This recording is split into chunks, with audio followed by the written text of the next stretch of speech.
Primary markets हम देख रहे हैं कि इस कल अगले हफ्ते से ही दो बड़े आईपीओ के सब्सक्रिप्शन खुलने वाले हैं और उसके बाद फिर पेटीएम को भी मंजूरी मिल गई है। तो यानी बड़ी आईपीओ की लिस्ट है और हमारे साथ आने वाले आईपीओ पर बात करने के लिए जुड़ गए हैं जेएसटी इन्वेस्टमेंट की CIO Aditya Kondvarkar. Welcome to the show mister Aditya. सबसे पहले आपका टेक जानना चाहेंगे कि आप किस तरह से देख रहे हैं प्राइमरी मार्केट में बड़े नाम हैं, नायका की बात हो, पॉलिसी बाजार की बात हो या फिर पेटीएम की बात हो, कैसे होंगे, किस तरह का रिस्पांस या एक्सपेक्टेशन रखनी चाहिए, क्या एडवाइस देंगे आप रिटेल इन्वेस्टरों को इसमें पार्टिसिपेट करने के लिए? सबसे पहले बहुत बहुत धन्यवाद आपको और आपके दर्शकों को मेरा नमस्ते।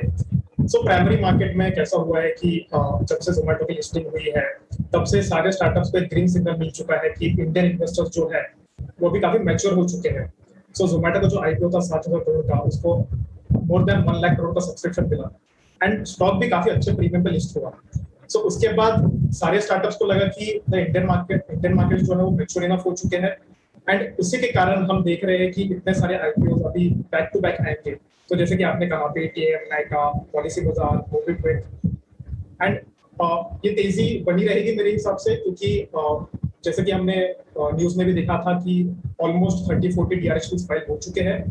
अभी नायका के लिस्टिंग के बाद बाकी की जो कंपनीज हैं उनको भी एक सिग्नल मिलेगा कि ठीक है अभी भी कैपिटल मार्केट में वैकेंसी है।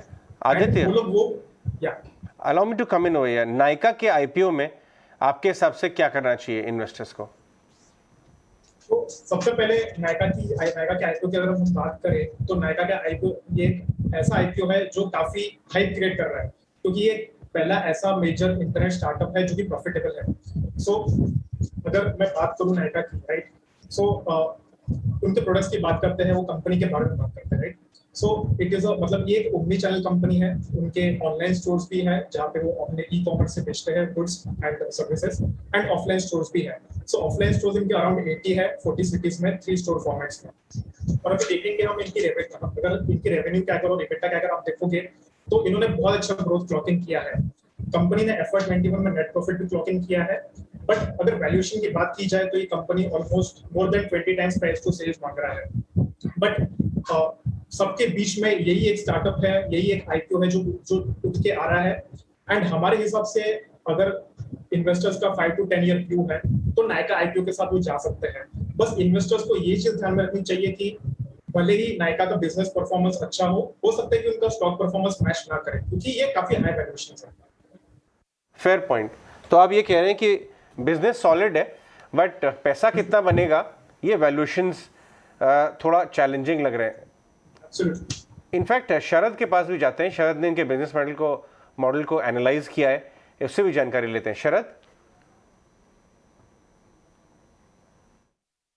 28 अक्टूबर को खुलेगा न्याका का आईपीओ। अगर देखें प्राइस बैंड तो 1085 रुपीज़ से 1125 रुपये का रहेगा प्राइस बैंड, और उसके अलावा जो है लॉट साइज है लगभग 12 शेयर्स का। अगर देखा जाए टोटल इशू साइज तो 5352 करोड़ में का है, और फ्रेश इशू देखें तो वो लगभग 630 करोड़ का है, और अन्य जो है आपके ओएफएस से आएंगे। और याद रखिए ये कंपनी जो है सबसे पहली ब्यूटी रिटेलर है जो एक्सचेंजेस में लिस्ट हो रही है, और ये जो है 2-3 इंपॉर्टेंट सेगमेंट्स में भी काम करती है, जैसे कि आपकी ब्यूटी को ले लीजिए, फैशन को ले लीजिए, तो ये बहुत एक इम्पॉर्टेंट कंपनी है।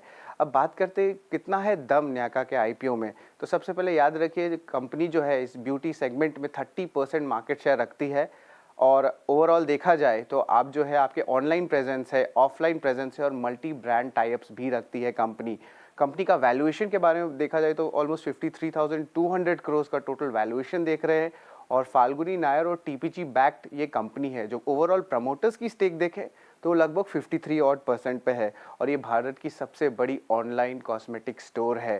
तो ये बहुत इंटरेस्टिंग रहेगा। और देखा जाए कि आईपीओ के ये पैसे लगेंगे कहाँ, तो लगभग 130 करोड़ जो है कर्ज चुकाने के लिए लगेंगे, 200 करोड़ आपके प्रोडक्ट की ब्रांडिंग के लिए लगेंगे, और बाकी सब अन्य अमाउंट जो है वो आपके स्टोर एक्सपेंशंस के लिए लगेंगे जो आपके फिजिकल स्टोर्स होंगे।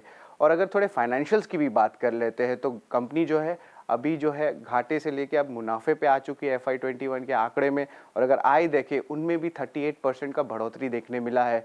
और जो लास्ट में जो हम कहेंगे लिस्टिंग का क्या अनुमान है वो 11 नवंबर को आ सकता है, तो न्याका पे रहेगी हमारी नज़र। तो चलिए ये नायका की सारी डिटेल्स देते हुए शरद एक बार फिर से आदित्य के पास चल लेते हैं। आदित्य, वेरी क्रिस्प हम चाहते हैं कि बहुत रिफ्लेक्टिव और सिलेक्टिव होकर राय हमारे व्यूवर्स के लिए निकल के आए। बात अब करना चाहेंगे पॉलिसी बाजार के आईपीओ पे, जहां ऑफ कोर्स फाइनेंशियल प्रोडक्ट्स के लिए ये बहुत बड़ा ऑनलाइन प्लेटफॉर्म है और रिटेल इन्वेस्टर्स इसको आज से नहीं, बहुत स्ट्रॉन्ग मार्केटिंग और ब्रांडिंग कंपनी करती आई है। और आप देखें भी तो आगे इनके जो रजिस्टर्ड ग्राहक है वहाँ पर भी ये गाइडेंस दे रहे हैं कि एक सिग्निफिकेंट जंप आएगा। तो ओवरऑल वैल्यूएशन के लिहाज से क्या आप सलाह देंगे इस आईपीओ में निवेश करने की सब्सक्राइबर्स को? तो पॉलिसी बाजार का कैसा है कि इनके जो दो मेन प्लेटफॉर्म्स है, पॉलिसी बाजार जहाँ पे इंश्योरेंस बेचा जाता है एंड पैसा बाजार जहाँ पे कंज्यूमर लेंडिंग प्रोडक्ट्स बेचे जाते हैं, वहाँ पे दोनों में डिजिटल साइड में इनका मार्केट लीडरशिप है जैसे कि आपने कहा। बट अगर वैल्यूएशंस की बात करें तो company 44 times price to sales demand कर रही है पोस्ट लिस्टिंग। सो यहाँ पे कैसा है कि पॉलिसी बाजार एक ऑनलाइन इंश्योरेंस डायरेक्ट ब्रोकर है एंड उनके कॉम्पिटिशन में बहुत सारी कंपनी आ चुकी है ऑलरेडी। सो हम बात करें तो प्रोटीन कंपनीज आजकल खुद का इकोसिस्टम बना रही है and at the same time जो लेगेसी इंश्योरेंस कंपनीज है वो खुद के डिजिटल चैनल्स बना रही है। सो ये सबको नजर में रखते हुए 44 टाइम्स प्राइस टू सेल्स ये कंपनी का डिमांड करना हमारे लिए थोड़ा एक्सपेंसिव है एंड उसी को ध्यान में रखते हुए हम लोग ये आईपीओ तक अवॉइड कर रहे हैं क्योंकि यहाँ पे रिस्क बहुत ज्यादा है। फिनो, ये पेटीएम के बारे में आपकी क्या राय है? उसका भी आईपीओ आने वाला है, उसको आपने उसके आरएसपी को स्टडी किया है? सो पेटीएम का कैसा है, पेटीएम के केस में ऐसा है कि कंपनी ने अभी तक आरएसपी फाइल नहीं किया है, उन्होंने बस जीआरएसपी फाइल किया है एंड कंपनी कह रही है कि they are expected to get a 25 to 30 billion dollar valuation. So Paytm की अगर बात हम करें तो पेटीएम एक मेजर फिनटेक कंपनी है इंडिया की एंड उनका आईपीओ आना डेफिनेटली बड़ा माइलस्टोन है मार्केट्स के लिए। उसके साथ साथ पेटीएम का जो इशू साइज है 18,300 करोड़ का, वो भारत का सबसे बड़ा आईपीओ होने वाला है after whole Indian Reliance Power. So आइए अब जानते हैं पेटीएम करती क्या है। सो पेटीएम को हम लोग एक फिनटेक कंपनी बोलते हैं क्योंकि वो बहुत सारे प्रोडक्ट्स में है, insurtech, wealthtech, broking, payment gateways, wallets, credit cards, buy now pay later. अभी पेटीएम की हम बात करें तो उनका लॉस ऑफ कोर्स FY21 में कम हुआ है, बट वो लॉस जो उन्होंने कम किया है वो उन्होंने advertisement and promotion expenses and other gateway charges के कारण कम किया है। पेटीएम एक ऐसी कंपनी है जो अपने हर सेगमेंट में एक कंपटीशन फेस कर रही है। सो फॉर एग्जांपल ब्रोकिंग की मैं बात करूं तो वो जीरोधा से कंपटीशन फेस कर रहे हैं। वेल्सटेक की बात करूं तो वो सारे बुटीक फर्म्स या एडवाइजर्स या म्यूचुअल फंड्स या एआईएफ से कंपटीशन फेस कर रहे हैं। पेमेंट गेटवे में अगेन बहुत सारे नए स्टार्टअप्स उभर के आए हैं इंडिया में, रेजरपे, पाइन लैब्स एक्सेट्रा।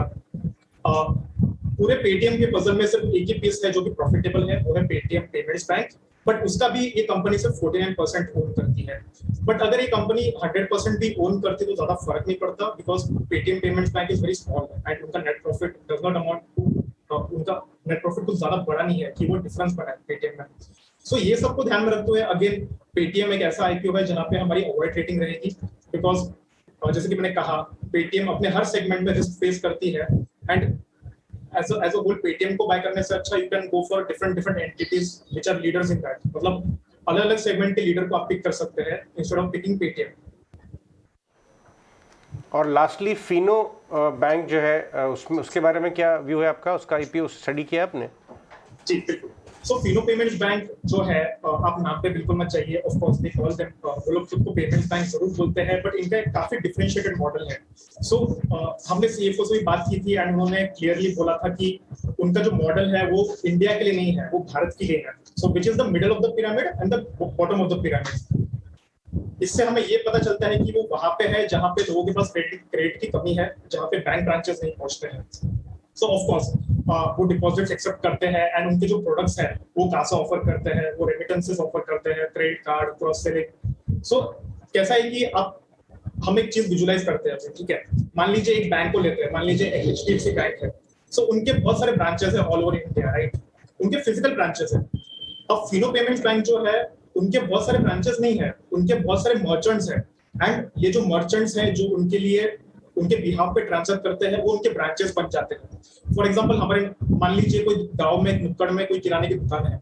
सो फिनो पेमेंट्स बैंक क्या करते हैं कि वो जाके उनको एक बैंकिंग कोरेस्पोंडेंट बनाते हैं, वो उनको एक लिमिट देते हैं एंड मर्चेंट उसके अगेंस्ट उनको डिपॉजिट देता है एंड उस मर्चेंट के थ्रू सारे बैंकिंग ट्रांजैक्शन हो सकते हैं। अभी फिनो ने क्या किया है कि उन्होंने अपना मॉडल बहुत एसेट लाइट रखा है। उन्होंने मर्चेंट के थ्रू हाइपर स्केल अप किया है again they are a fintech which is profitable, उन्होंने एफर्ट में केवल प्रॉफिट कमाया है एंड जैसा कि उनके मैनेजमेंट ने बोला वो हाइपर स्केल अप करने वाले हैं आगे भी जाके, एक यूनिक बिजनेस मॉडल है।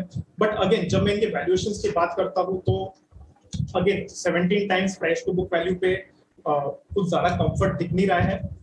अगेन यहाँ पे कैसा है कि ये business model definitely scale up करेगा, यूनिक प्रोपोजिशन है उनका, but at the same time risk ये फॉर्म में आता है कि कोई बड़ा प्लेयर जिनके पास बहुत सारा कैपिटल है या फिर जो बड़े Right. बैंक्स हैं वो भी सेम चीज रेप्लिकेट कर सकते हैं। Fair point. आदित्य, आपकी बातचीत से मुझे एक बहुत पुरानी कहावत याद आ रही है मार्केट में, young investors tell old investors you don't understand tech, and Yes, old yes. Investors tell young investors you don't understand risk. Correct. तो लेट्स सी, ये टग ऑफ वॉर तो होगी एक्सपेंसिव वर्सेस ग्रोथ की, और किस तरह से न्यू एज बिजनेसेस अपनी जगह लिस्टेड स्पेस में बनाएंगे।